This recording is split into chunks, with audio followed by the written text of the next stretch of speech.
Hello, hello.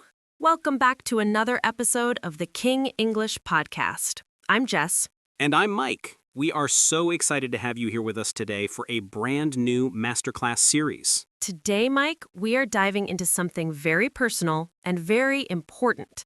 We are going to learn how to talk about your feelings in English. Feelings. That is a huge topic, Jess. You know, when I first started learning languages, I only knew two words for feelings: happy and sad.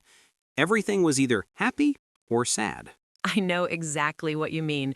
It's like painting a picture but only using black and white paint. But human emotions are colorful. We need more words to express the nuance of how we really feel. Exactly. So in this first part, we are going to expand your vocabulary beyond the basics.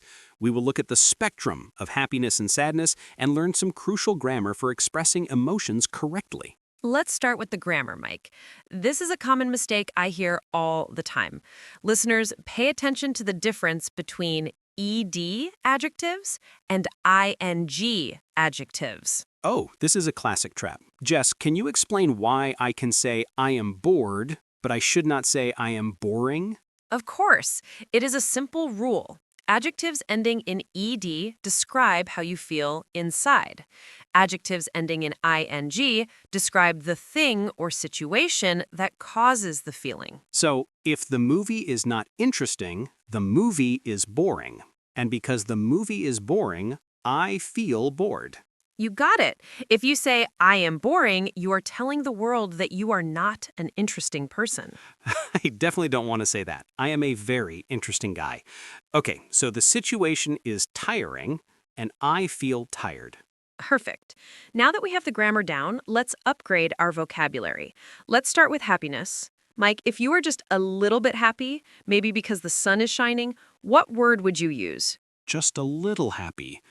I might say I am content. Content.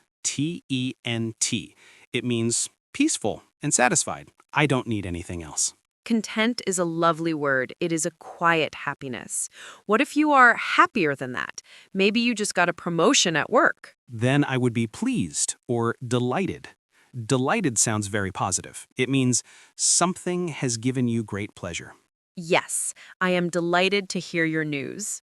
Now, let's go to the extreme.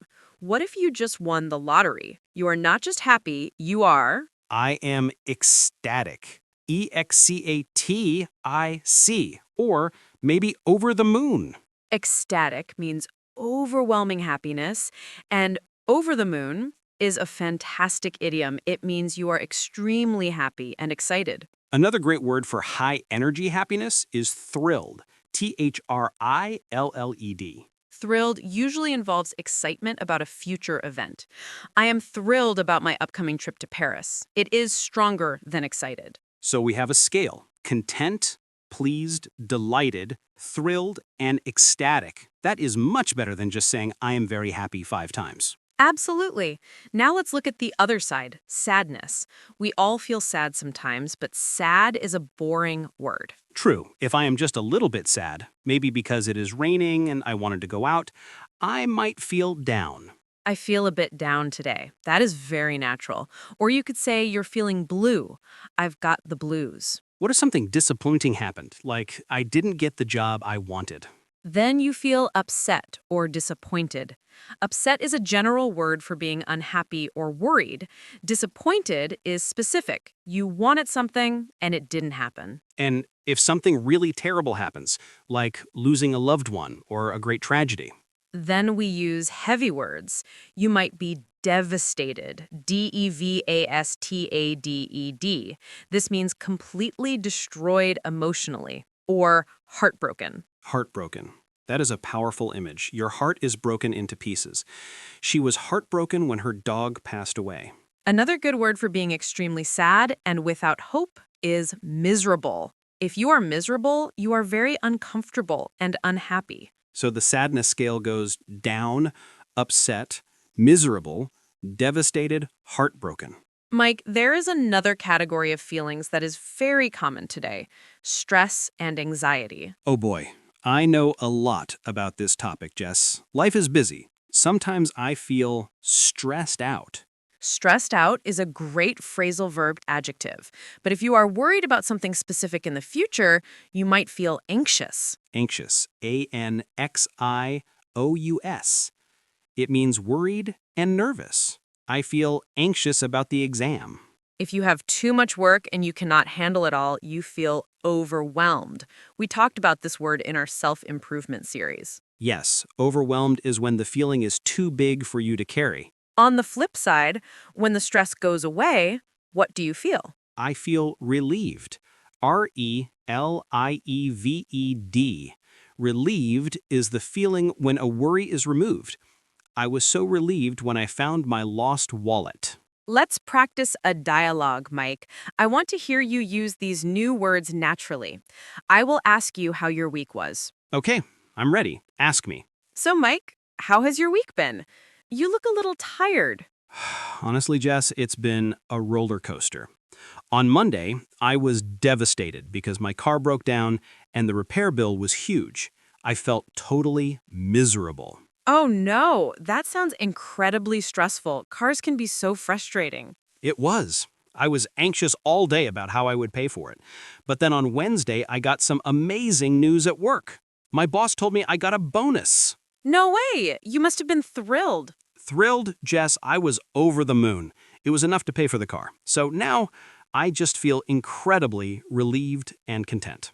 That is a perfect use of the vocabulary.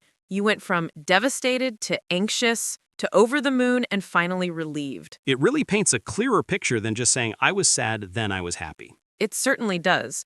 Mike, there is one more thing we should touch on in this intro section. How to ask someone about their feelings without being annoying. Good point. You can't just ask, "Are you sad?" It's too direct. Exactly. We use softer phrases. You can say, "You seem a little quiet today. Is everything okay?" Or, "You look a bit down. Do you want to talk about it?" If someone looks happy, you can say, "You're in a good mood today. What's up?" In a good mood. That is a key phrase. We have good mood and bad mood. Sometimes people don't want to talk. If they say, "I'm fine," you should respect that. But you can add, "I'm here if you need anything." That shows support without pressure. It's very important for building relationships. Before we finish part one, let's look at one advanced adjective pair that confuses people. Sympathetic versus empathetic. Oh, good one. Sympathetic means you feel bad for someone. You feel pity. Right. I feel sympathetic towards him because he lost his job. But empathetic means you feel with them. You understand their feeling because you can imagine being them. Having lost a job myself, I was very empathetic to his situation. Empathy is deeper. We want to be empathetic listeners. Let's recap the key vocabulary from part one. We learned the difference between ed and ing adjectives. We learned the happiness scale: content, delighted, thrilled, ecstatic, and over the moon. The sadness scale: down, upset, miserable, devastated, heartbroken. And the stress scale: anxious, overwhelmed, stressed out, and finally, relieved. This is a great foundation. But Mike, emotions are not just about happiness and sadness. What about when you're angry or surprised or confused? Oh, anger is a big one. And fear. We definitely need to cover those. In part two, we will explore anger, fear, and surprise. We will learn idioms like seeing red and scared stiff. Seeing red. I love that one. I can't wait to talk about it. Listeners, practice these words this week. Next time you feel good, try to find a better word. Are you content or are you thrilled? Be specific with your feelings. Thank you for listening to part one. Welcome back to part two. Mike, are you ready to get emotional? I am ready, Jess. In part one, we were all happy and content. But life isn't always rainbows and butterflies. Sometimes I get mad. That's right. Today we are exploring the high-energy emotions: anger, fear, and surprise. These are the feelings that make your heart beat fast. Let's start with anger. Anger is a tricky one. I often just say, I am angry or I am mad. But just like happiness, there is a scale, right? Exactly. Let's start at the bottom. Imagine, Mike, you are trying to read a book, but there is a fly buzzing around your head. It's not a tragedy, but it's not nice. How do you feel? Ah, flies. I would feel annoyed. Annoyed. Or maybe irritated. Perfect. Annoyed and irritated are for small problems. Another good word is bothered. I can't concentrate. This noise is really bothering me. What about when things don't work? Like, I am trying to fix my computer, but it keeps crashing. I'm trying hard, but getting no result. That is a specific type of anger called frustrated. You feel frustrated. Frustrated. Yes, that is exactly how I feel when I sit in traffic. I want to move, but I can't. Now, let's turn up the heat. Imagine someone scratches your car on purpose. You are not just annoyed, you are I am mad or angry. good. But let's go even higher. Extreme anger. The kind of anger where your face turns red and you want to scream. Is it furious? Furious? Yes, furious means very, very angry. He was furious when he found out they lied to him. Another powerful word is livid. Livid. Livid. That sounds intense. It is. Livid often implies you are so angry you are shaking, or maybe pale with rage. It's a very strong word. So the scale is annoyed, frustrated, angry, furious, livid. Precisely. Now, Mike, English speakers love idioms for anger. Have you heard the phrase, to drive someone crazy? Yes, my little brother drives me crazy. It means he annoys me a lot. A similar one is to drive someone up the wall. Imagine you are so annoyed you want to climb the walls. That's a funny image. Stop tapping your pen. You are driving me up the wall. And for extreme anger, we say to hit the roof or to see red. To see red, like a bull? Exactly. It means you are so angry you lose control. When he insulted my family, I just saw red. Okay, Jess, I think we have mastered anger. I feel calmer now. Let's talk about something scary. Fear. Ooh, fear. Let's start small again. You have a job interview in 10 minutes. How do you feel? I feel nervous. My hands are sweating. Nervous is good. You can also say uneasy. Uneasy is a feeling that something is not quite right. You are worried, but you don't know exactly why. Like walking down a dark street alone? Yes. I felt uneasy walking home at night. Now, what if you see a big spider? Ah, I'm scared or afraid. Scared and afraid are the standard words. But let's go to the extreme level. What if you were swimming in the ocean and you see a shark fin? I'm terrified. Terrified. That means really, really scared. Yes. And if you are so scared that you can't move, like a statue? Is that petrified, like a rock? Exactly. Petrified. Petrified. I was petrified with fear. Another good one for extreme fear is horrified. But horrified is usually when you see something shocking or disgusting, right? Correct.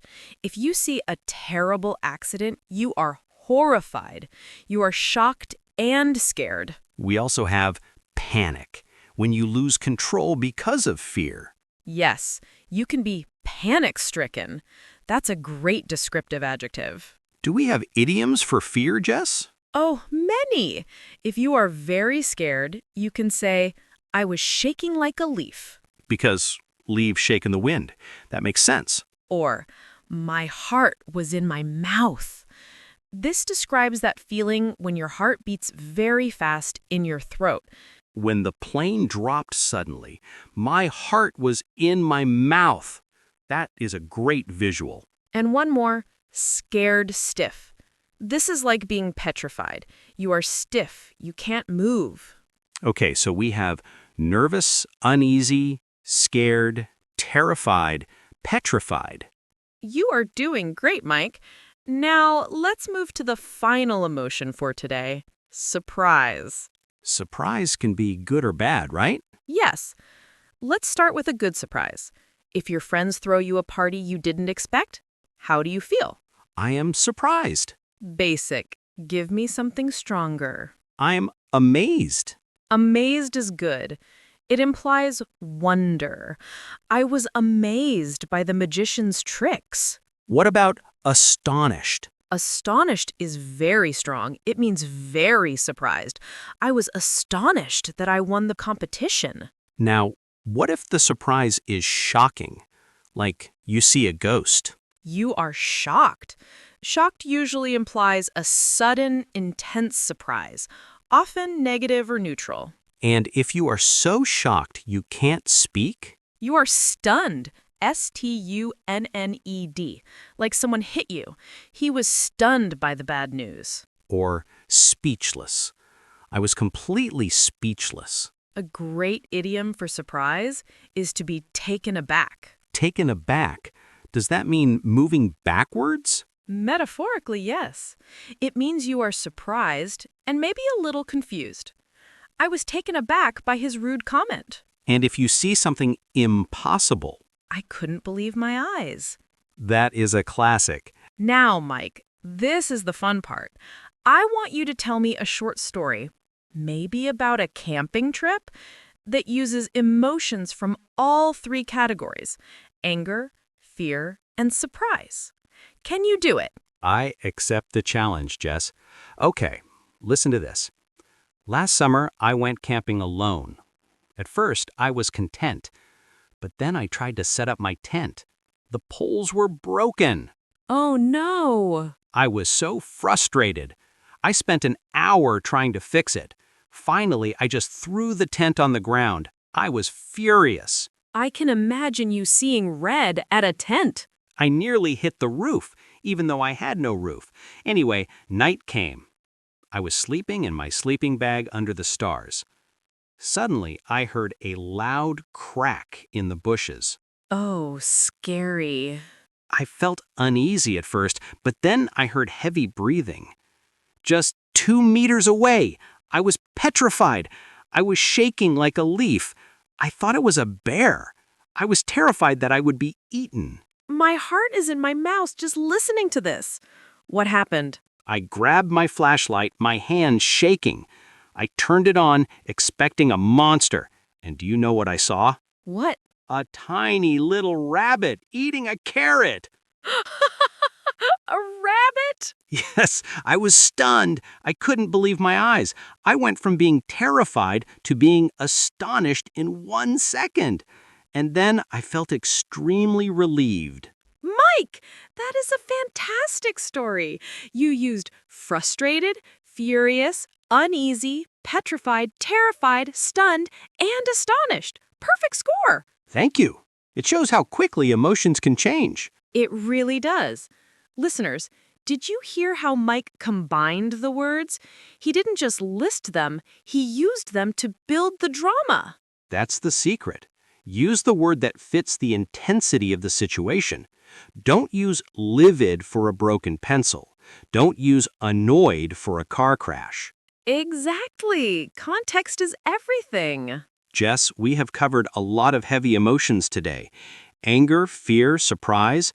I think I need something a bit softer for the next episode. I agree. We need some love. In part 3, we are going to talk about love, likes, dislikes, and relationships. Ooh, romance and friendship. Yes, we will learn the difference between I like, I am fond of, I adore, and I'm crazy about. And we will learn how to say you dislike something politely without being rude. It's going to be a lovely episode. I am thrilled about it already. Good usage. Thank you, everyone, for listening to part 2. Go out and practice these words, but try not to get livid at anyone. Stay calm and keep learning. See you next time. Hello again, lovely listeners. Welcome back to part 3. I'm Jess. And I'm Mike. It is good to be back, Jess. In the last episode, I was terrified by a rabbit and furious at a tent. My heart rate was very high. Yes, part 2 was very intense. Today, we are going to slow things down and warm things up. We are talking about the language of the heart: love, likes, dislikes, and relationships. Finally, I am a romantic guy, Jess. I want to know how to tell someone I love them, or at least that I like their shoes. That is a good start, Mike. Let's begin with likes. We all know the word like. I like coffee.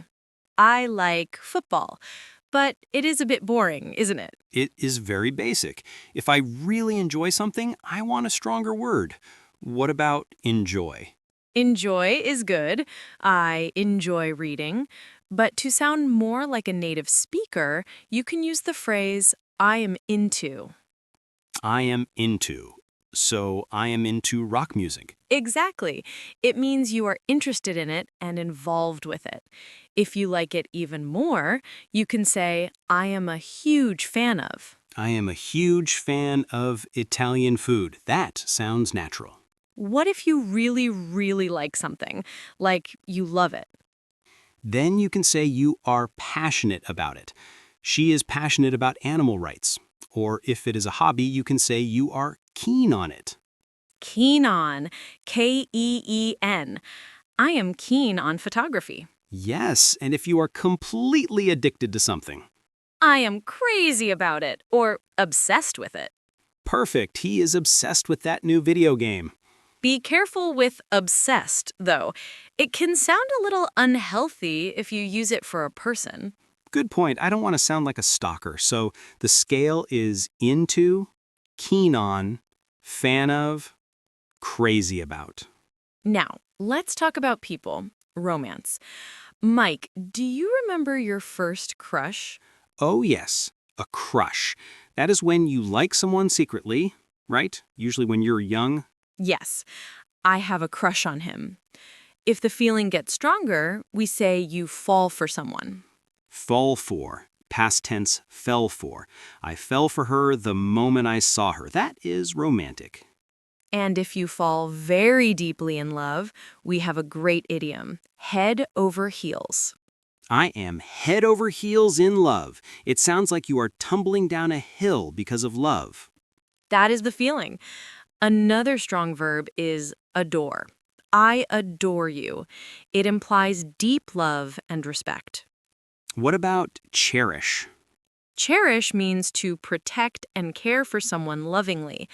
I cherish the time we spend together. It's a very sweet word. Jess, what if you meet someone and you like them immediately? Is there a phrase for that? Yes, we say we hit it off. We hit it off. That means we had instant chemistry? Exactly. I met Sarah yesterday and we really hit it off. But Mike, sadly, not all relationships last. What happens when the love dies? Then you drift apart. That means you slowly stop being close. And eventually, you break up or split up. They decided to split up after 3 years. If one person ends it suddenly, we say they dumped the other person. She dumped him. That is informal and sounds a bit harsh. It does. After a breakup, you feel heartbroken. We learned that in part 1. And it takes time to get over someone. To get over. That means to stop feeling sad about them. It took him months to get over his ex-girlfriend. Okay, let's move away from sadness and talk about dislikes. Mike, how do you say you don't like something without being rude? You can't just say, I hate it to your boss. True, I usually say, it's not my favorite. That is very polite. A wonderful British idiom is, it's not my cup of tea. Do you like horror movies? They are not really my cup of tea. I use that all the time. Another soft phrase is, I'm not a huge fan of. I'm not a huge fan of spicy food. That sounds much better than spicy food is disgusting. Exactly. But sometimes, Mike, you really do hate something. You need strong words. Then I use can't stand. I can't stand traffic jams. Or can't bear. I can't bear the cold weather. And a very strong academic word is loathe. Loathe. Loathe means intense disgust. I absolutely loathe dishonesty. And detest. I detest waiting in line. So, for dislikes, the scale is not my cup of tea, not a fan, dislike, can't stand, loathe/detest. Jess, this vocabulary is great. Let's put it into a story. I want to tell you about a date I went on last week. It was interesting. Ooh, story time. Tell me everything, Mike. Did you hit it off? Well, I met this girl, Lisa. At first, I was quite taken with her. Taken with. That means you were impressed or attracted. Good start. Yes, she was beautiful. I thought maybe I could fall for her. We went to a fancy restaurant. I was keen on trying the seafood. And was she keen on seafood too? No, when the waiter brought the fish, she looked at it and said, I loathe fish. I can't stand the smell. Wow, that is very direct. She didn't say, it's not my cup of tea.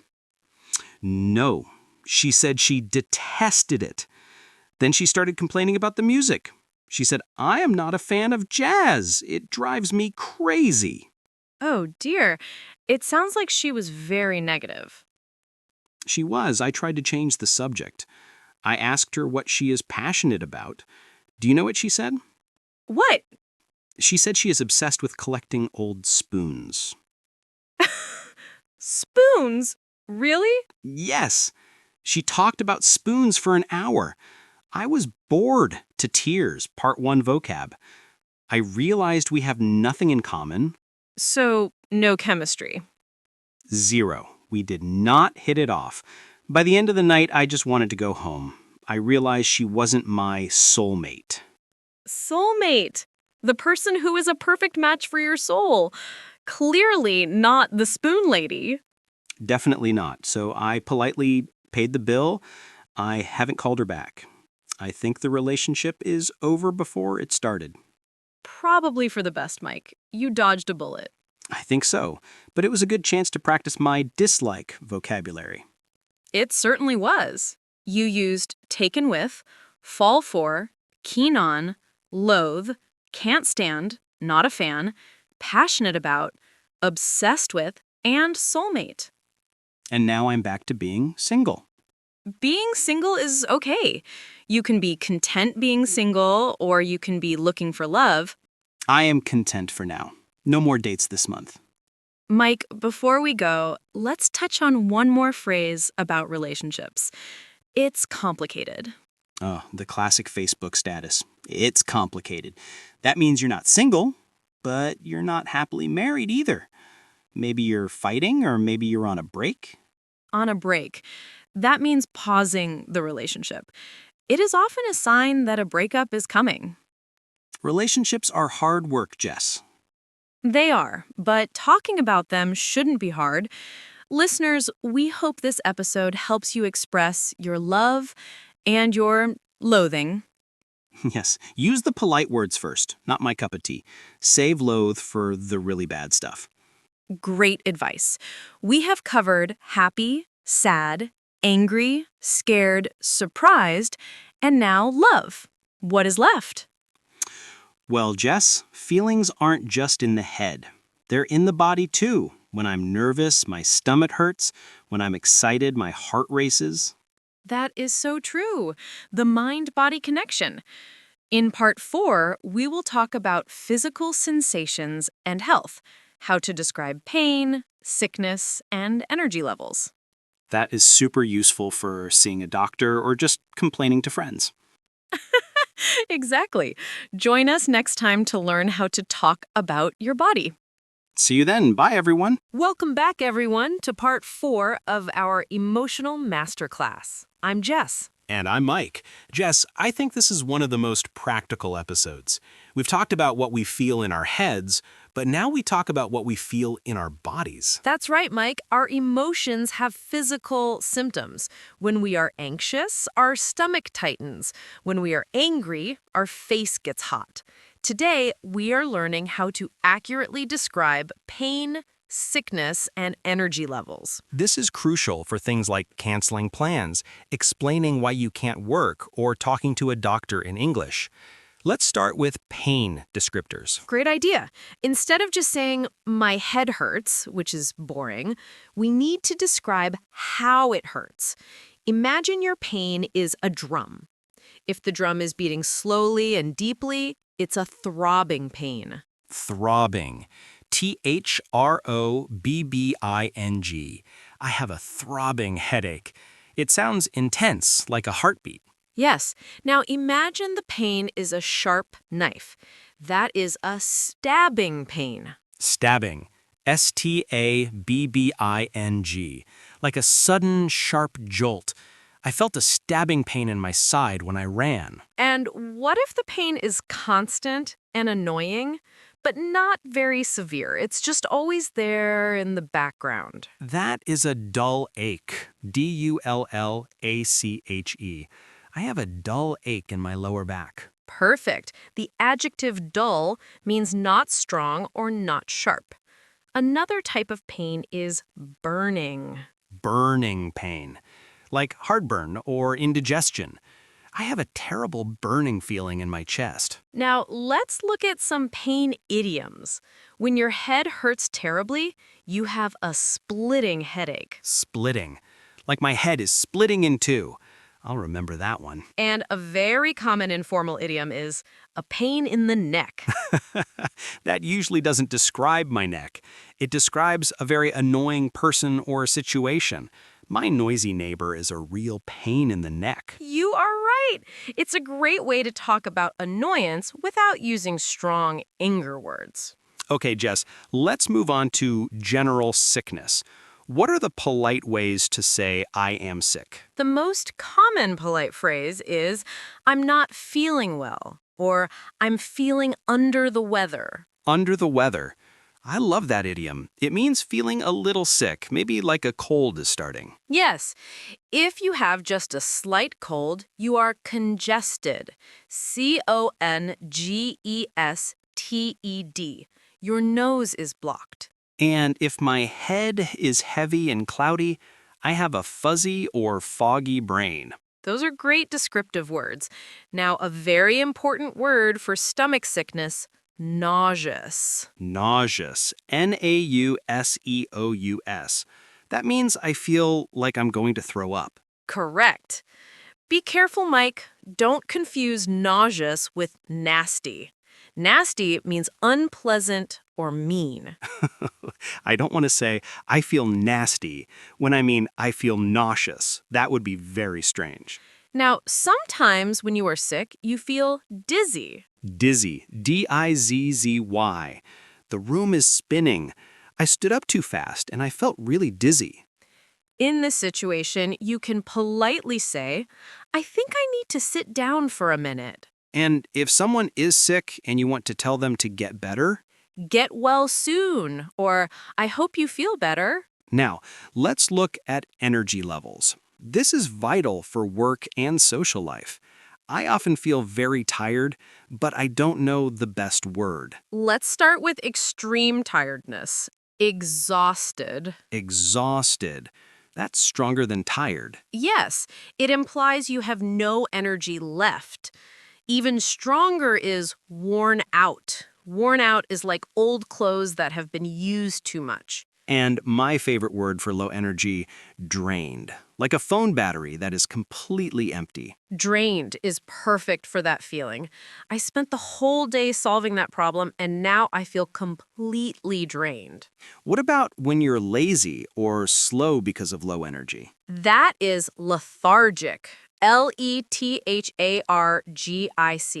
It means lacking energy and enthusiasm. It's a good academic word. On the opposite side, when I drink too much coffee, how do I describe my high energy? You are wired. Wired. It means you are nervous and energized, like you have electricity running through you. Or pumped up. That's good before a sports game or a big speech. Yes, pumped up means very enthusiastic and ready for action. And if you can't relax because you have too much energy, you are restless. Restless. I hate that feeling. Okay, Jess, let's use all this in a practical dialogue. Pretend you need to call me to cancel our podcast recording. Hello, Jess? I'm so sorry to call so late, but I don't think I can record today. Oh, Mike? That's fine. What's going on? You sound quite drained. I am. I think I'm coming down with something. I woke up with a throbbing headache, and I feel really lethargic. I see. Are you nauseous? A little. And I have this annoying dull ache behind my eyes. I feel completely under the weather. Oh, you sound awful. You must be completely worn out. Please, don't worry about the podcast. Thank you, Jess. I'm relieved you understand. I just need to lie down. Absolutely. Go rest. Get well soon. Just let me know when you feel up to it next week. I will. Thanks, Jess. Bye. Jess, you also used the construction "you are sounding" to empathize. When you said you sound awful, it showed concern. I think the key phrase is to say you are coming down with something. That is very natural when you are starting to get sick. Definitely. Listeners, remember that if you are feeling a very specific pain, like a toothache or a sore throat, you can simply use the adjective sore. My muscles are sore after the workout. And always use the right noun: a headache, a stomachache, or a sore throat. Okay, let's quickly summarize part 4. We learned different types of pain: throbbing, stabbing, dull ache. We learned polite ways to talk about sickness: under the weather, nauseous, dizzy.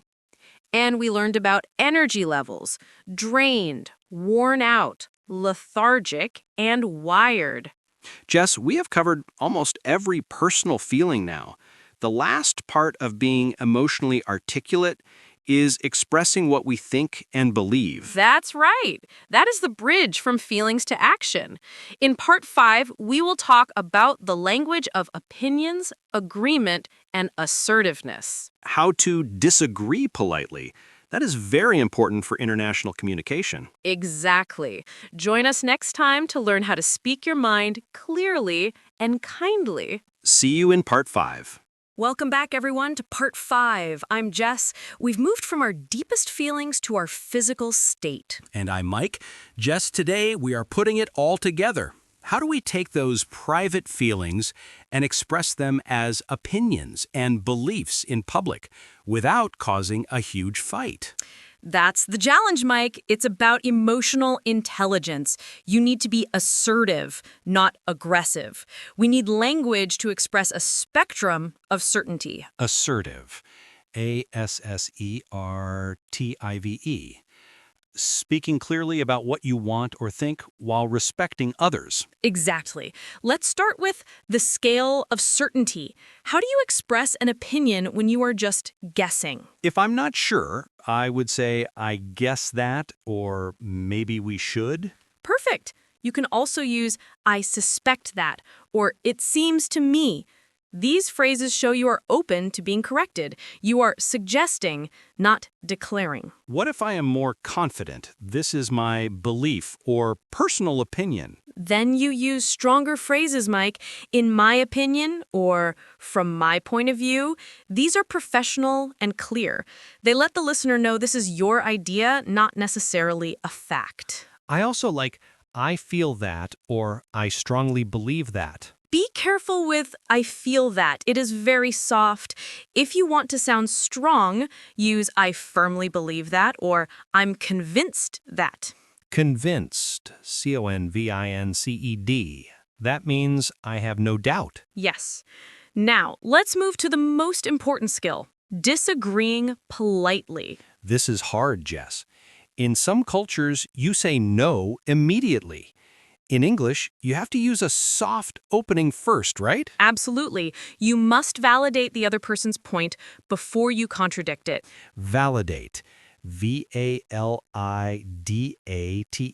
To acknowledge that their point is worthy of consideration. Try this. I see your point, but, or, that's a great idea, however. Those are excellent. They soften the blow. Another phrase I hear often is, with all due respect. Be careful with that one, Mike. With all due respect often means I am about to say something you won't like, but I am pretending to be polite. That's true. It can sound passive-aggressive. Okay, I'll stick to I understand your logic, but. Good choice. And if you completely agree with someone, you need strong agreement phrases, too. The best one is, I couldn't agree more. Fantastic. Or, referencing part 2, you hit the nail on the head. Hit the nail on the head. You said exactly the right thing. Now, let's look at assertiveness. This is when you say no or you set a boundary. This is where many learners feel anxious, part 1 vocab, because they don't want to seem rude. I struggle to say no. I always say yes, and then I feel overwhelmed and drained, part 4 vocab. We need to use I statements to set boundaries, Mike. You focus on your need, not the other person's fault. Give me an example, Jess. Instead of saying, you are giving me too much work, say, I can't take on that project right now because I need to focus on the deadline for Project X. That's powerful. It explains the reason without blaming the other person. I am setting a boundary. Try practicing a soft no. I will invite you to a party, but you are too tired. Part 4. Hey, Jess, I'm throwing a big party this weekend. You have to come. Mike, I appreciate the invitation, but I'm going to have to take a rain check. I had a really draining week, and I need to catch up on rest. Take a rain check, RAINCHECK. That means decline now, but ask to do it later. Very polite. Exactly. Or you can say, I'm not able to commit to that right now. That is very professional. Okay, let's do a bigger role play, Jess. You are my boss, and we are debating a big project plan. I must disagree with you, and then I must say no to something. All right, Mike, I've reviewed the budget. In my opinion, we should triple the advertising spend next quarter. I firmly believe this is the key to maximizing profit. I see your point, and I agree we need aggressive marketing. However, from my point of view, tripling the budget is too risky right now. We need to analyze the current market trends first. But I'm convinced that delay will cost us momentum. We need to push through. I understand your urgency, but I suspect that analyzing the data for 2 weeks will make the campaign stronger, not weaker. I believe a measured approach is safer. Fine, Mike, you've persuaded me. Now, since we have this budget discussion, I need you to stay late every night this week to finalize the report. Can you do that? I'd love to help, Jess, but I am not able to commit to that right now. I have a family commitment every evening, and I need to focus on delivering the results of the market analysis on time. That's fair. I respect that boundary. You're right to prioritize the analysis. Find a colleague to help you with the final checks. Thank you. I will. That was excellent, Mike. You used I see your point, I suspect, I believe, and you delivered a firm but polite no by using the phrase, I am not able to commit to that right now. I felt much more confident and less anxious saying no that way. It wasn't rude, it was professional. That is the goal of assertiveness. Listeners, practice saying no this week. Let's summarize part 5.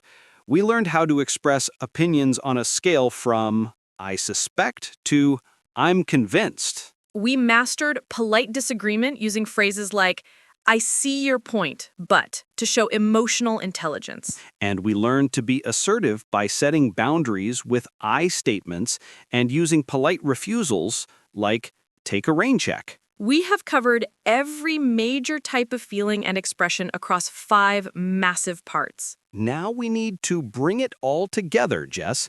We need a full review. That is exactly what part 6 is for.